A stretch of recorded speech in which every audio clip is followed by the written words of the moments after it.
അസ്സലാമു അലൈക്കും. ഞാൻ മറിയം കോഴിക്കൽ. കഴിഞ്ഞ ഫ്രൈഡേയിൽ ദുബായ് KMCCയും കാസർഗോഡ് ഉദുമ സംഗമവും കൂടി സംഘടിപ്പിച്ച പുഡിംഗ് കോമ്പറ്റീഷനിൽ എനിക്കായിരുന്നു ഫസ്റ്റ് പ്രൈസ്. ഒരു വെറൈറ്റി പുഡിംഗ് ആയിരുന്നു അത്.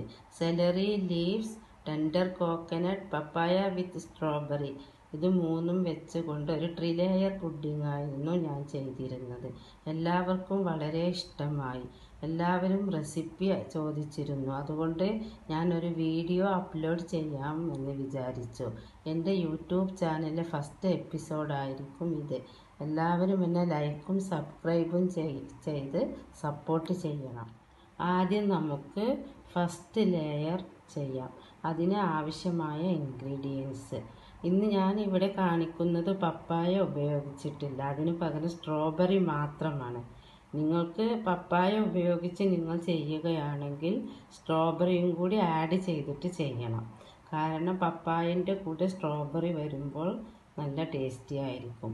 ഇനി പപ്പായ ഇല്ലെങ്കിൽ സ്ട്രോബെറി മാത്രം ചെയ്താലും വളരെ നന്നായിരിക്കും. അതുകൊണ്ട് ഇതൊരു 4-5 സ്ട്രോബെറി ഞാൻ മുറിച്ച് വെച്ചിട്ടുണ്ട്. ജലാറ്റിന് എടുത്ത് വെച്ചിട്ടുണ്ട്. ലെമൺ ജ്യൂസ്, പഞ്ചസാര, ഇത്രയും കുറച്ച് ഇൻഗ്രീഡിയൻസ് മാത്രമുള്ളൂ. ഇനി അത് നമുക്ക് പാൻ വെച്ച് ചൂടാക്കി പഞ്ചസാരയിൽ നന്നായി വേവിച്ചെടുക്കാം. പാൻ കത്തിച്ചു. ഇതിലേക്ക് നമുക്ക് സ്ട്രോബെറി ഇട്ട് കൊടുക്കാം.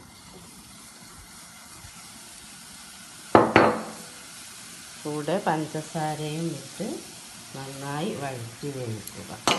പഞ്ചസാര ഒന്നും നമുക്ക് മെഷർമെൻ്റ് ഒന്നും വേണ്ട, നമ്മുടെ ഒരു ആവശ്യത്തിനനുസരിച്ച് ചേർക്കാം. ഇനി ഇത് നന്നായിട്ട് ഇളക്കി വേവിക്കണം.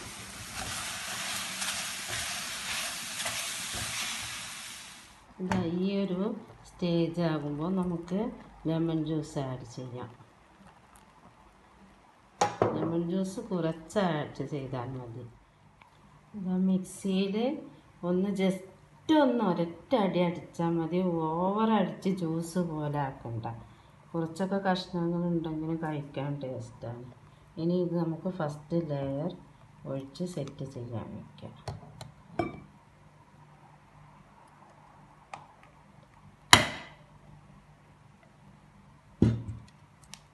ഇത് ഒരു 10 മിനിറ്റ് ഫ്രീസറിൽ വെച്ച് പെട്ടെന്ന് സെറ്റ് ചെയ്യാം. ഇനി നമ്മുടെ സെക്കൻഡ് ലെയറിന് വേണ്ടത് ഇളനീര്, ടെൻഡർ കോക്കനട്ട് വിത്ത് വിപ്പിംഗ് ക്രീം. വിപ്പിംഗ് ക്രീം ഞാനിവിടെ യൂസ് ചെയ്യുന്നത് മാക്ടോപ്പാണ്. ഒരു 1/2 കപ്പ് വിപ്പിംഗ് ക്രീമും 4-5 ടേബിൾ സ്പൂൺ കണ്ടൻസ്ഡ് മിൽക്ക്. മധുരം കൂടി പോവരുത്.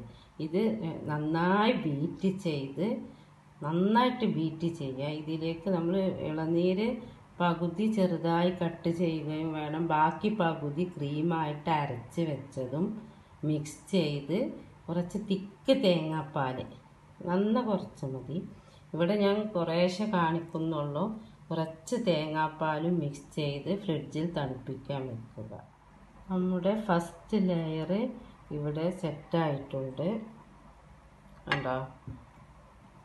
ഇതിലേക്ക് നമുക്ക് സെക്കൻഡ് ലെയർ, ടെൻഡർ കോക്കനട്ടിൻ്റെ സെക്കൻഡ് ലെയർ മെല്ലെ പരത്തി കൊടുക്കുക.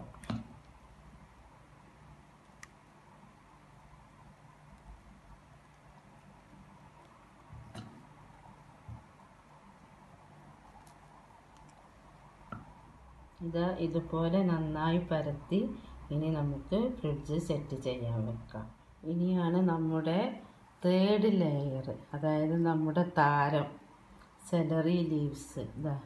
ഇതാണ് സെലറി ലീവ്സ്. നമ്മുടെ മല്ലിച്ചപ്പിൻ്റെ അതേ മോഡൽ തോന്നിക്കുന്ന ഇലയാണ് സെലറി ലീവ്സ്. ഇതിൻ്റെ മൂത്ത തണ്ടുകളൊക്കെ മുറിച്ച് മാറ്റി നമ്മൾ നന്നായി കഴുകി വൃത്തിയാക്കി പാലിൽ ജ്യൂസ് അടിക്കുക. എന്നിട്ട് ആ ജ്യൂസ് അരിപ്പയിൽ അരിച്ചെടുക്കണം.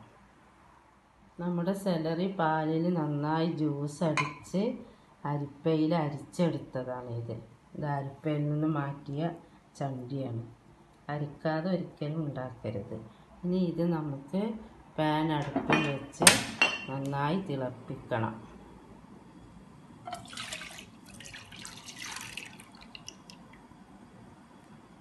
പഞ്ചസാരയും ചേർത്ത് കൊടുക്കാം.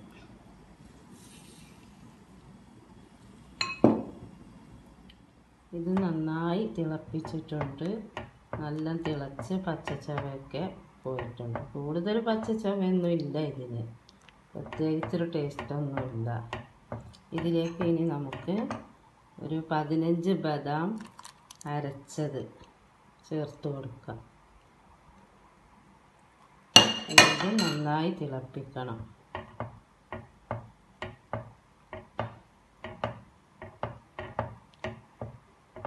ബദാം തിളച്ച് നന്നായി മിക്സ് ആയിട്ടുണ്ട്. ഇതിലേക്ക് നമുക്കിനി ജലാറ്റിൻ ഒഴിച്ച് കൊടുക്കാം. പിന്നെ കണ്ടൻസ്ഡ് മിൽക്ക്.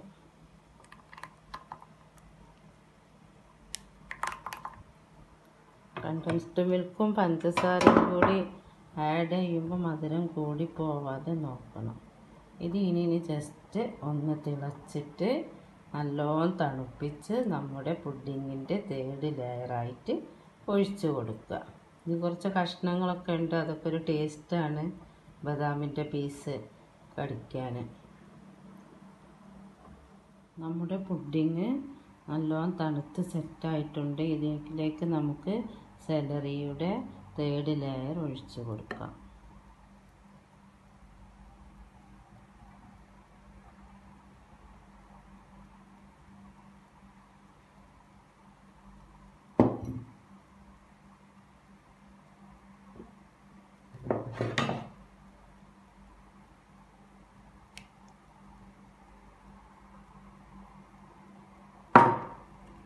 ഇനി ഇത് ഫ്രിഡ്ജിൽ സെറ്റാക്കാൻ വെക്കുക.